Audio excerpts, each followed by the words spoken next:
ناظرین اکرام السلام علیکم۔ اب تو ایسا لگتا ہے جیسے یہ ہمارے لیے زندگی میں معمول کی بات ہو گئی ہو۔ اتنے آدمی فلاں حادثے میں مارے گئے اور اتنے آدمی فلاں شخص نے مار ڈالے۔ ہم ٹی وی پر خبر سنتے ہیں اور اخبار میں یہ خبر پڑھتے ہیں، تھوڑی دیر افسوس کرتے ہیں اور پھر اپنے اپنے کاموں میں لگ جاتے ہیں، اور اس وقت تک ہم فراموشی کے عالم میں رہتے ہیں جب تک ایسا ہی کوئی اور سانحہ نہیں ہو جاتا۔ یہ ہماری اب عادت بن گئی ہے۔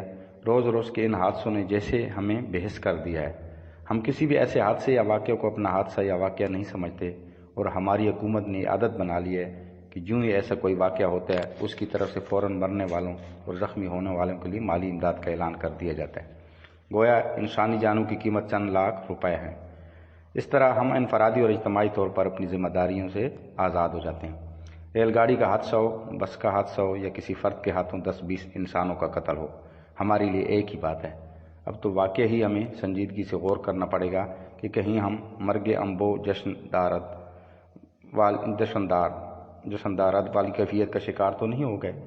کیا ہماری اوپر مشکلیں اتنی پڑی ہیں کہ آسان ہو گئی ہیں؟ ہم انسانوں کو گاجر مولی کی طرح کٹتے دیکھتے ہیں اور سکون کا سانس لیتے ہیں کہ چلو ہمیں کچھ نہیں ہوا، ہم بچ گئے۔ کیا یہ نفسیاتی بیماری نہیں ہے؟ اور کیا یہ اجتماعی نفسیاتی بیماری ہمیں کہیں اور تو نہیں لیے جا رہی ہے؟ بقول شاعر، مجھ کو معلوم نہ تھا دھوپ پڑے گی اتنی زیادہ، سر پہ جب پہنچے گا سورج تو ٹھہر جائے گا۔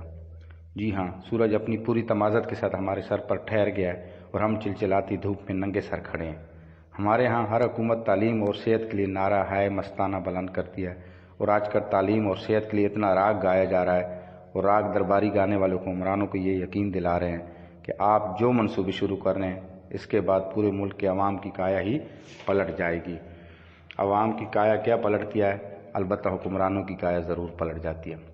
ہزاروں کا کاروبار کرنے والے کروڑوں، اربوں اور خربوں پر جا پہنچے ہیں۔ راگ درباری گانے والوں کے ساتھ کچھ منشی بھی ہوتے ہیں جو ہر حکومت کے لیے خوبصورت نعرے لکھنے کا کام کرتے ہیں۔ ہمارے ہاں ایسے اعلانات ہوتے ہیں کہ بس کچھ نہ پوچھیے اور کچھ کہنے کی ضرورت نہیں۔ ہمارے ہاں کئی گھرانوں میں کوئی کمانے والے نہیں۔ چھوٹے چھوٹے بچے رات کو ہر شہر کی سڑکوں پر بھیک مانگتے، گاڑیاں صاف کرتے نظر آتے ہیں، اور رات کو جب 100-50 روپے لے کر نہیں جاتے ان کے گھر کا چولہا نہیں جلتا، لیکن ہمارے حکمرانوں نے اسکول میں لانے کی بات کرتے ہیں۔ اسی طرح فیملی کورٹس میں سینکڑوں والدین اپنے بچوں سے ملنے کے لیے مارے مارے پھرتے ہیں۔